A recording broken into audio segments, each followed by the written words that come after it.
Hey ladies, I'm Aisha Watkins, founder of Women of Project Management, and this is the Women of Project Management podcast, where I have candid conversations with all my favorite women inside the Women of Project Management membership in audio. Please don't forget to subscribe and review everywhere you listen to podcasts. I'm Aisha Watkins, founder of Women of Project Management, and today we're going to be talking to Nicole Jones. Nicole Jones is a certified project manager with over 7 years of project management experience, working with companies such as SunTrust Bank, the Pittsburgh Steelers, Equifax, PVH, and Hewlett-Packard, and more. Nicole has been a featured speaker at the PMO Impact Summit and has served as a team lead for community consulting teams of Atlanta. Nicole is passionate about leveraging her corporate planning knowledge to catapult emerging businesses and entrepreneurs beyond their goals.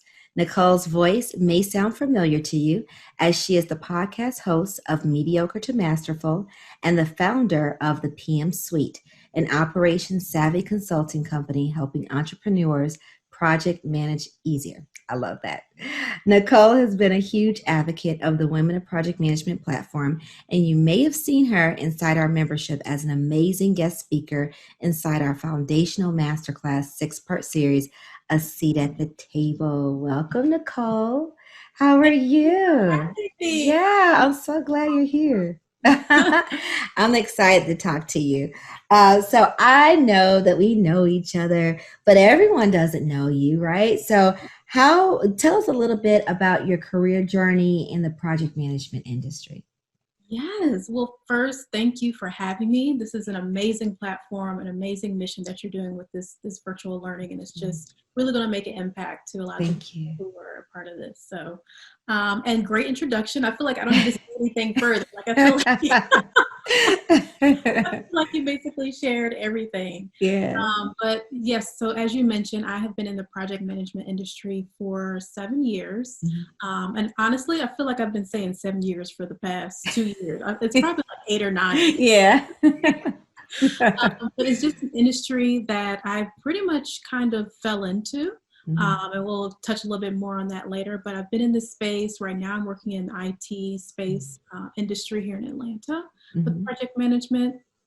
Really working with technology teams, and prior to that, as you just mentioned, I worked with different organizations in terms of fashion and retail and sports with a different company as a project manager. Yeah. And the space has just been always evolving in terms of the people that I help and just the different projects that I work on, which have just been really exciting. But the people that I've met throughout this project management platform has just been amazing as well. Yeah. Never a dull moment in project management, right?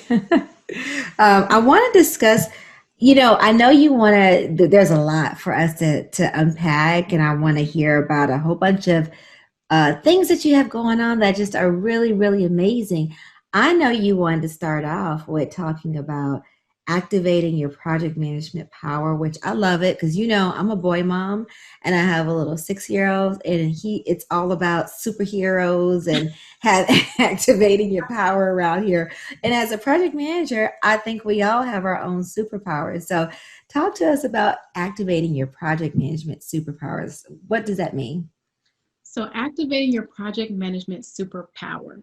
POWER is actually an acronym that I use.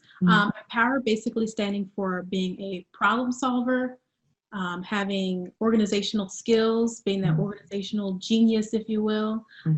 And then I like to use the W as saying, why not you? And I'll explain more about each one of these items.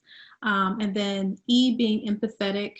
And then, of course, the R is being resourceful. Now, if we want to dig deeper into each one of those, and the reasons why I created this is basically for women who are trying to aspire to be a project manager, and they're really just trying to find that drive and that motivation just to continue with the PMP bootcamp. Or they're trying to convince themselves this is the career path for me. Stop self-doubting myself. Yeah. Or if you are already a PM in the industry, you basically want to understand, what are some things that I just need to do a little bit more of, maybe a little oomph in a certain industry. Yeah, we all need that. Yeah, that's basically what activating your PM power is. And I can walk through each one of those. Yes, I want to hear them. I'm ready. I'm ready. Your cape. Let me go get my cape. Because we all have. You have to believe that we actually can activate some of these. And again, the first one being problem solver. Mm-hmm. Problem solver, you basically have the skills of being logical, you're methodical, and maybe you're just more thoughtful and aware of what's going on around you in terms of problem solving. And I feel like we do this every single day, whether you are a independent woman working in your career and rising up the ladder, or you're a mom, or you're just, basically just a great person. You have always found yourself in a problem solving situation. Mm-hmm. And for those who are aspiring PMs, what I like to encourage them to do is basically on a piece of paper, write down on one side, like, what are some things that I have done in the past that have actually been a problem in my career? Mm-hmm.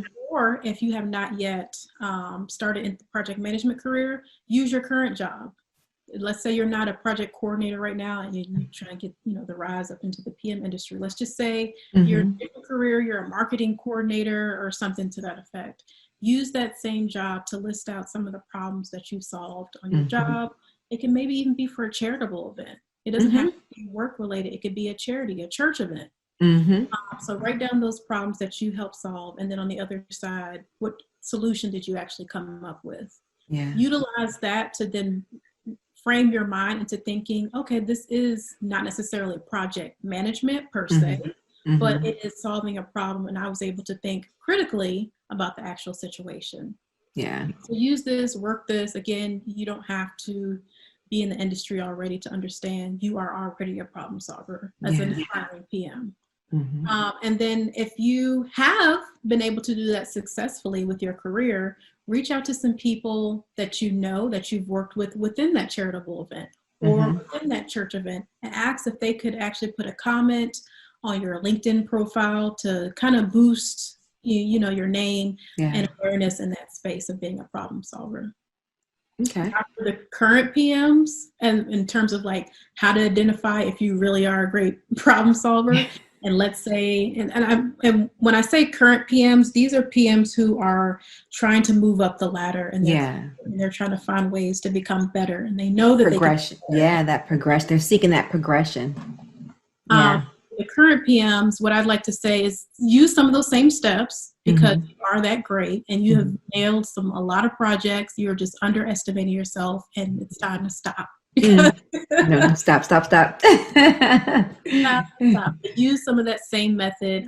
And I really believe because you are already in the industry, you might have a lot more people willing to actually share and give you kudos, not only on your LinkedIn profile, but internally within that job. And they can vouch for you and kind of have like your brag sheet. I know some people have within their companies, and they keep a folder of people giving them kudos for doing such a great job on projects. Use that as leverage to boost your power in problem solving. I like that, because then they're becoming an advocate. You're not asking them to do that, but they're simply just testifying on what they see, and you're just documenting it. That's all. So everybody understands. So I love that. Exactly. So problem solving, again, is something that we all innately have. We just don't always are able to pinpoint that's actually what we're doing at the time that we're doing it. Yep. And then the next item I want to go over, the O of power, is organization. And if you are already, I'll start with the current PM on this one. If you are already in project management, organization is like your middle name. Everything. It's everything. Your middle name. Or at least it better be. You can change it. You can change your last name to organization or something, or organizational genius. That's your right. Genius is your last name. But you basically own organizational skills. People always look to you, and sometimes you are actually surprised that you have to organize all these things for other people, and they just don't get it. And you're Yeah, like, they just, I no, literally because you have make it look easy. That's why. It's like, to, nope, there's a whole bunch of work behind this. it's a lot. It's a Yeah. lot. One of my executive sponsors recently just had a whole epiphany. He was like, wait, we do all that? I'm like, welcome to my Yeah. world. Right. Yes. At least they acknowledged it. Like, oh, at least they eventually figured it out. It was like, okay, we've only been working together for a year on this Yeah. project. But you know what? That goes to show you how, to your expertise, because a lot of times when you make things look easy, it does take people a little bit, a beat to figure out. Like, they just don't realize, sometimes they'll never realize all the things that go into it, because you make it look so easy, but that does not mean that it is easy. It's a lot of work to make things look so simple and so easy. It is a lot. And Yeah. it's just like your brain has these different file cabinets for you to Yeah. pick up and pull out a certain paperwork and to put in the other one and hand it Yeah. off to somebody else. And it's just like your brain is doing this. Yeah. Constantly, constantly. Just continue, and for those current PMs who like are totally like shaking their heads right now, or like, Uh-huh. yes, that's me. And yes, I just had this conversation with my colleague yesterday. Yep. This is you. Then just continue to perfect your skills in that area, because it is serving you well now. It has value within the company. People are just not organized. Yeah. They just don't care to be, because they pay Yeah. people. And Yeah. That's why we exist. Because then we just naturally go to like, oh no, we got to get this organized. We got to get this together. But it's a natural, yeah. Just become frustrated when it's like, oh my God, this conversation cannot go on any longer. So I can't do it. I can't.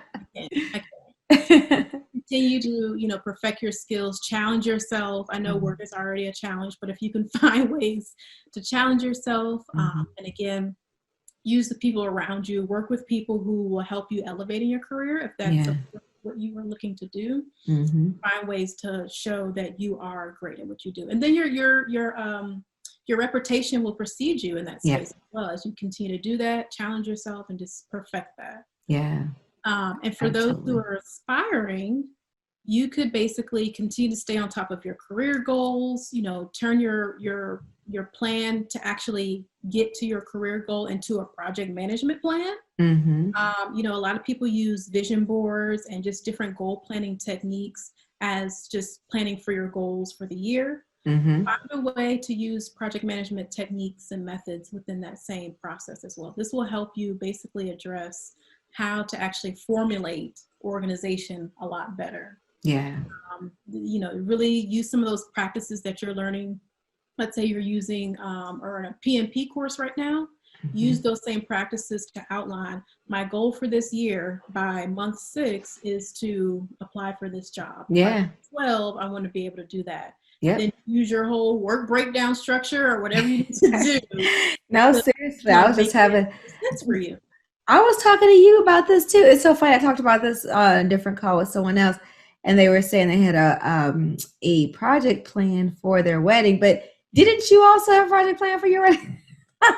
My people, it's just my people. Only do we naturally think that, yep, I need a project plan for that. And it makes sense. And it makes sense to even how you're saying, don't think of project management and all these different methodologies just for a corporation and accomplishing a goal for a project. Apply that same organization, that same strategy to your own career, to your own life, to make sure that you're implementing things that are going to serve you within your career too. So I think it makes sense. Yeah. And it's, I definitely went through a lot of my career, and sometimes you don't think about that. You don't think about it that way, but you have to shift. And it's like, oh yeah, I do have these skills. I'm applying it over here for multi-million-dollar projects. I could surely apply it to my life and just do that mental shift and make sure I'm planning out everything to make sure that, that you're putting yourself in a successful position where you're happy in your career. Yeah. I like that. You have the power. I'm using the word again, but in different ways. You have the power to own your career path. And by utilizing and being organized to the best of your ability, you won't be perfect at everything, but to the best of your ability, find ways that you can excel and just make it easier for yourself. It doesn't have to be hard. doesn't have to be hard. Absolutely. I love that. I love that. That's good practical advice. Yes. So, and then I think one of the things I wanted to mention in terms of organizational skills and to listen to the rest of this conversation, join us inside the Women of Project Management membership at womenofpm.com. Thanks for listening.